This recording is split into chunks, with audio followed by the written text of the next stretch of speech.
तहारी पी के उआबे, राती के तहारी पी के उआबे, दिहले के बारी के तोर। ए सखी जब पलंग पे अलंग, ए सखी जब पलंग पे अलंग, हिला दिहले पियाबा मोर। ए सखी जब पलंग पे अलंग, हिला दिहले पियाबा मोर।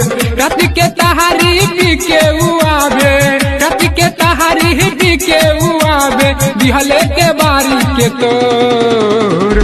ए सखी जब पलंग पे अलंग, ए सखी जब पलंग पे अलंग, हिला दिहले पियाबा मोर। ए सखी जब पलंग पे अलंग, हिला दिहले पियाबा मोर।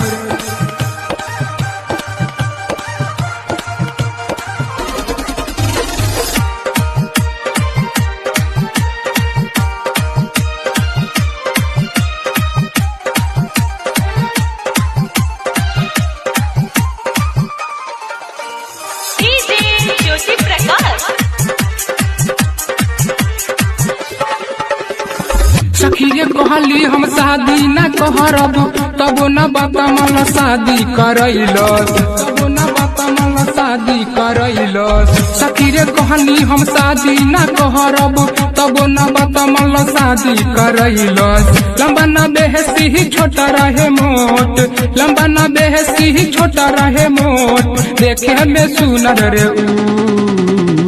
ए सखी जब पलंग पे अलंग, ए सखी जब पलंग पे अलंग, हिला दिहले पियाबा मोर। ए सखी जब पलंग पे अलंग, हिला दिहले पियाबा मोर।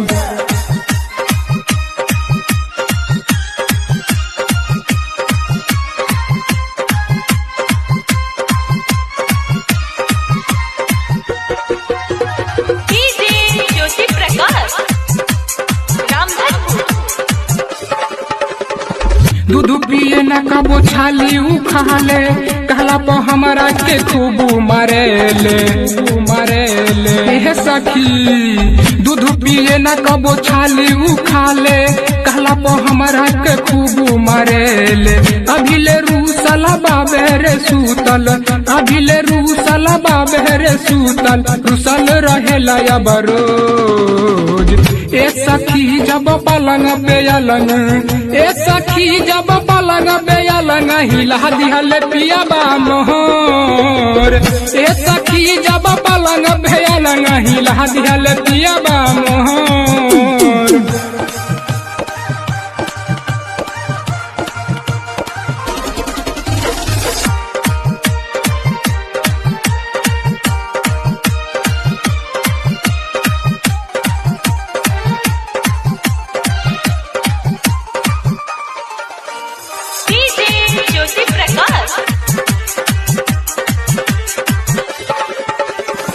राइटर रोनी तुम्हें लगे गरा बहरी, सिंगर सोमिंदर बोला हम कायब करी, सिंगर सोमिंदर बोला हम कायब करी। राइटर रोनी तुम्हें लगे गरा बहरी, सिंगर सोमिंदर बोला हम कायब करी। सरजित रमेश देवर रे टीकी, विजय बसंत देवर रे टीकी, छोरी के चल जाइब हम।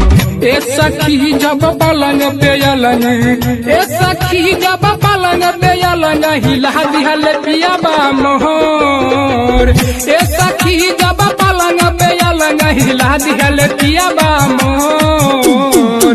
राती के तहारी पी के उआबे, राती के तहारी पी के उआबे, दिहले के बारी के तोर।